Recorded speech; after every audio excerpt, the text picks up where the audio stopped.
हाँ, सो Carnot cycle क्या होता है? कार्नोट साइकिल में एक 4 स्टेप प्रोसेस है। क्या स्टेप प्रोसेस है? ये पीवी डायग्राम है। फर्स्ट स्टेप में वो क्या करता है? वो हीट एनर्जी लेता है फ्यूल से। So that is a isothermal expansion. क्या expansion? So you know any isothermal process is given by a rectangular hyperbola. तो ये आइसोथर्मल एक्सपेंशन हो गया, ठीक है। उसके बाद क्या होता है? उसके बाद होता है adiabatic expansion. Remember, adiabatic curve ज्यादा स्टीप होता है आइसोथर्मल से, तो इसीलिए ये ज्यादा स्टीप हुआ। ऑलराइट, अब यहां पर एक्सपेंशन खत्म, गैस बाहर निकल जा रहा है और वो कंट्रैक्शन में आ रहा है। So first it goes for an isothermal contraction और उसके बाद it goes for an adiabatic contraction. So ये मान लो A है, B है, C है, D है। A B B C C D D है। Step 1 A to B, it is isothermal expansion, ठीक है। Good morning. स्टेप 2 সাইমন একটু আমাকে মনে করাবে রতন বেরোবে না। স্টেপ 2, আচ্ছা স্টেপের সঙ্গে সঙ্গে কাজটাও করতে থাকি আমরা। See step 1 is what? Isothermal. Isothermal इसका मतलब क्या है? टेम्परेचर कांस्टेंट है, लेकिन हीट एक्सचेंज तो हो सकता है ना, जितना हीट एक्सचेंज होगा उतना ही वर्क करेगा। सो ये आइसोथर्मल प्रोसेस में जो हीट Q1 हीट इंजन लेता है वो लेगा, ठीक है। और जो आइसोथर्मल कंप्रेशन है उसमें वो हीट एनर्जी छोड़ता है Q2, और ये Q1 माइनस Q2 होता है वर्क, ठीक है। सो अब मुझे बताओ आइसोथर्मल एक्सपेंशन में हम लोग हीट कैसे निकालते हैं? Calculation Q1 is equal to कितना होगा? फॉर्मूला क्या था? N नहीं, आइसोथर्मल प्रोसेस CPCP नहीं आएगा। N अच्छा एक क्लियरली लिखते हैं, देखो Q1 is equal to W1, क्योंकि डेल्टा U 0 है ना फर्स्ट लॉ ऑफ थर्मोडायनामिक्स के हिसाब से। Q1 equal to W1 is equal to nRT ln, यहाँ पे P नहीं, P नहीं लेंगे, V से करेंगे। V2 by V1, V2 है VB और V1 है VA। क्लियर? हाँ या ना? समझ में आया मैंने क्या लिखा? So Q1 equal to W1 equal to nRT ln VB by VA। Step 2 B to C, it is an adiabatic expansion। Adiabatic process में क्या होता है? नहीं होता है, मतलब वर्क होगा लेकिन हीट एक्सचेंज नहीं होगा। तो यहाँ पर Q नहीं है, लेकिन W2 वर्क होगा। How do you find out work in an adiabatic expansion? हाँ, so एक चीज हम लोग डिसाइड कर लेते हैं, ये जो AB है ये आइसोथर्मल पार्ट है ना, आइसोथर्म में कोई भी पॉइंट में temperature, so can I say that this line will have a certain temperature, मान लो T1, and this line will have another temperature T2, ঠিক है। हो जाएगा सर? তাহলে এখানে কি লিখবো? nR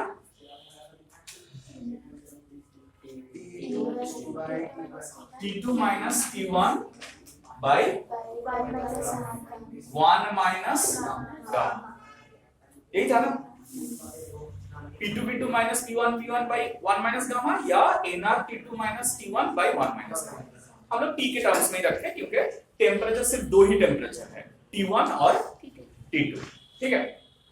तो इन जनरल हम लोग T1 को बोलते हैं सोर्स टेम्परेचर और T2 को हम लोग बोलते हैं sink temperature, right, basically source temperature और सिंक टेम्परेचर, ठीक है। अच्छा, अब स्टेप 2 हो गया, स्टेप 3 बताओ क्या होगा।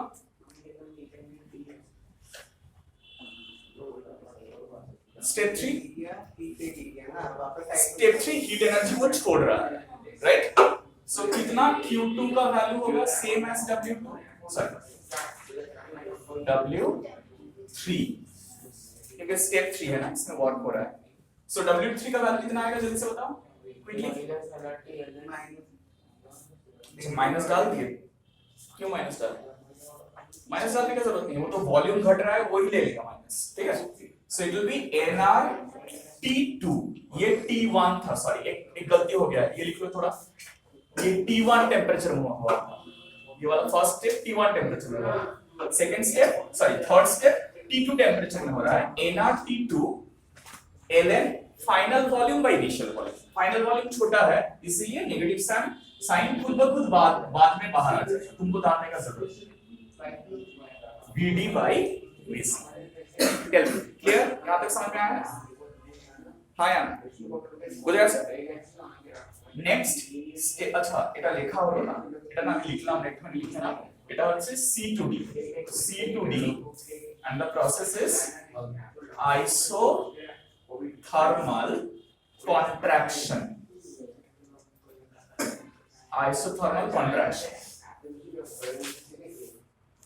ঠিক আছে। स्टेप 4 is what, हाँ D2A एडियाबेटिक कॉन्ट्रैक्शन, तो इसमें हीट एनर्जी चेंज नहीं होगा, सिर्फ वर्क डन होगा, W4, वो कितना होगा, same thing NR T1 minus T2, क्योंकि यहां पर फाइनल क्या है T1 टेम्परेचर है और इनिशियल था T2, ठीक है। Final minus initial by 1 minus, clear, ये सॉर्ट। अब मुझे बताओ एफिशिएंसी कैसे निकालते हैं हम लोग, क्या लिखे हम लोग formula Q1 minus Q2 by Q1, so can आई से it is W by Q1, यही बोल सकते हैं ना, W by Q1, हाँ तुम Q1 Q2 minus Q1 by Q1 बोल सकते हो obviously, so that is Q1 minus Q2 by Q1। ओ अच्छा, फिर इतना सारा हम लोग W निकालने का जरूरत ही नहीं था क्योंकि Q1 और Q2 से ही तो काम हो जा रहा है ना, 100 में तो था ना फॉर्मूला में, हाँ 100 हाँ 100 तो एफिशिएंसी या फ्रैक्शन में आता है, into 100 लगा दो ना, उससे क्या फर्क पड़ता है। So obviously W গুলো না বার করলেও হতো, doesn't, we don't need the W's anyhow, যদি তুমি W দিয়ে করতে চাও you'll get the same answer, তুমি সবকটাকে অ্যাড করলে you'll see এটা আর এটা ক্যান্সেল আউট হয়ে যাবে because they are exactly equal and negative, তাহলে ক্যান্সেল আউট হয়ে যাবে, শুধু এইটার আর এটার অ্যাডিশনই করতে হবে, ঠিক আছে। নাও Q1 minus Q2 will be how much, ना Q1 का वैल्यू डाल रहे हैं तो क्या हो जाएगा NR T1 ln VB by VA minus NR T2 ln VD by VC by NR T1 ln VB by ठीक है, यही होगा ना। अब देखो तुम NR सब में से कॉमन ले सकते हो, NR will get cancelled, तो वो करने का जरूरत नहीं है, कर लेंगे हम लोग, into 100 आएगा वो बाद में देख रहे हैं, लेकिन झमेला हो रहा है किससे, VD by VC से। अगर ये नहीं होता तो और भी सिंपलीफाई हो जाता, राइट। सो हम लोग VD VC और VA VB को रिलेट कर सकते हैं, कैसे, देखो ये जो B से C हुआ है ये एक एडियाबेटिक प्रोसेस है, तो कोई भी एडियाबेटिक प्रोसेस के लिए फॉर B to C क्या हम लोग बोल सकते हैं कि टेम्परेचर के साथ रेट करते हैं। टेम्परेचर और वॉल्यूम में क्या रिलेशन था, एक बार निकालो तो एडियाबेटिक प्रोसेस में। एडियाबेटिक प्रोसेस में टेम्परेचर और वॉल्यूम में क्या रिलेशन था?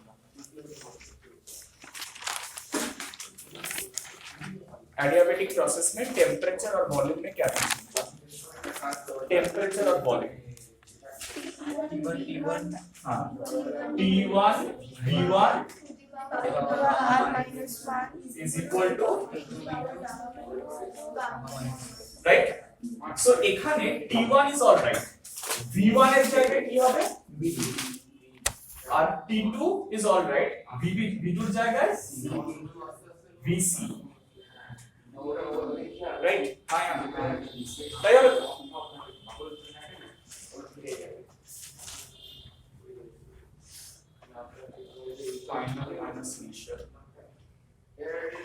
एक छोटा सा चीज देख लेते हैं एक बार, make a mistake.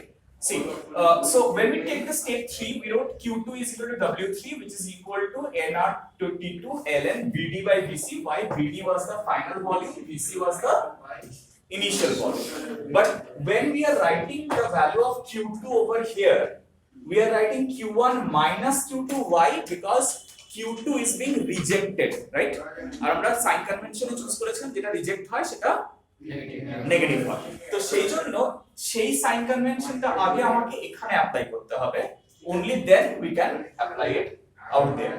তো সেই জন্য এখানে আমি কি করেছি, এখন নেগেটিভ কেন করেছি, মানে VC by VD কেন করেছি, তার কারণ হচ্ছে এটা VD by VC is all right, but when we apply the sign convention over here এখানে একটা মাইনাস সাইন আসে, মাইনাস সাইন এলে you can take this minus sign to the power, তো to the power নিয়ে গেলে এটা কি হবে উল্টে যাবে, তাহলে এইটা একটুখানি লিখে নাও ln VC by VD nRT2 ln VC by VD, ঠিক আছে? যেখানে এটা লিখেছিল সেখানে জাস্ট একটা লাইন এটা লিখে নাও, অলরাইট? আর এখানে একটু চেঞ্জ করে নাও, এখানে VD by VC লেখা ছিল ওটা VC by VD করে নাও, VC by VD, ঠিক আছে? Now let's come back. B to C क्या प्रोसेस है? Adiabatic process. So adiabatic process में हम लोग T into V to the power 1 minus gamma equal to T into V to the power 1 minus gamma use कर सकते हैं। B से C में आ रहा है, B में टेम्परेचर कितना है और C में टेम्परेचर कितना है, तो इसलिए मैंने T1 T2 लिया, लेकिन वॉल्यूम में VB और डन। नेक्स्ट एडियाबेटिक प्रोसेस कहाँ है, D से A में है, तो D से A में जा रहे हैं, तो D में टेम्परेचर था T2 और वॉल्यूम था VD, और A में टेम्परेचर था T1 और वॉल्यूम था, so can I write these two equations? अब देखो फर्स्ट वाला इक्वेशन से हम लोगों को T1 by T2 क्या मिलेगा, VC by VD whole to the power gamma minus 1, sorry VB whole to the power gamma minus 1, और यहाँ पर T1 by T2 क्या मिलेगा, ना ना ना T1 by T2 VD by whole to the power right. अगर दोनों को इक्वेट करेंगे तो हम लोगों को क्या मिलेगा, VC by VB is equal to VD by VA, दोनों तो T1 by T2, gamma minus 1 हट जाएगा दोनों साइड से, तो VB by VA equal to VC by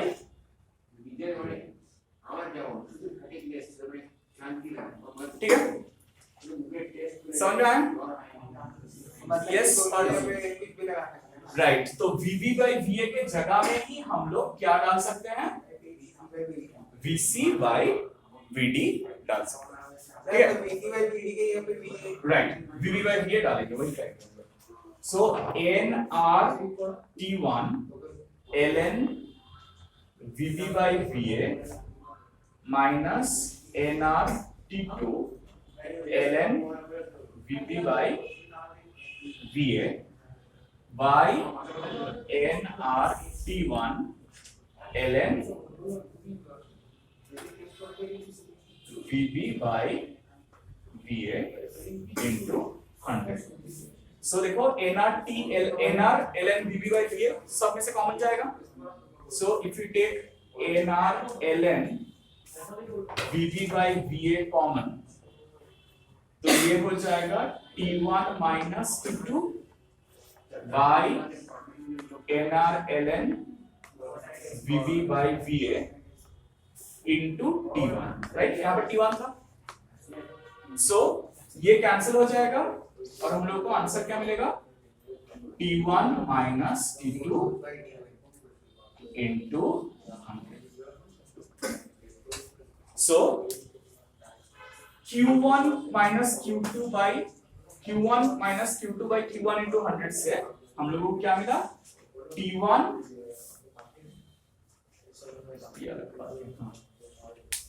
T1 minus T2 by T1 into 100.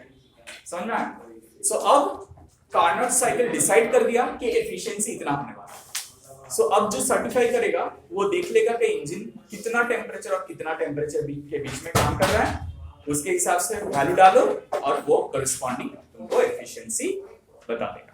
ये बोला मुझे इज दिस क्लियर? तो ये जो प्रोसेस है ये उतना इंपॉर्टेंट नहीं है, लेकिन ये फॉर्मूला जो है ये इंपॉर्टेंट है. इसके बेसिस पे हम लोग काम करते हैं. ऑलराइट. हाँ, तो इसके ऊपर सम्स जब हम लोग करेंगे तो क्या करेंगे? सिर्फ ये वाला फॉर्मूला यूज करना. इतना झमेला करने का जरूरत नहीं है. सिर्फ efficiency equal to T1 minus T2 by T1 into 100 करेंगे. लेकिन ध्यान रखना, जब तुम T1 minus T2 by T1 कर रहे हो, टेम्परेचर को ऑलवेज किसमें लेना? हाँ, डिग्री सेल्सियस में मत लेना. गलत आंसर आ जाएगा. ठीक है? Write this down. हाँ, write this down. When using this formula, ये फॉर्मूला के पास लिखना. When using this formula, take the temperature in Kelvin. Take the temperature in Kelvin. ठीक है?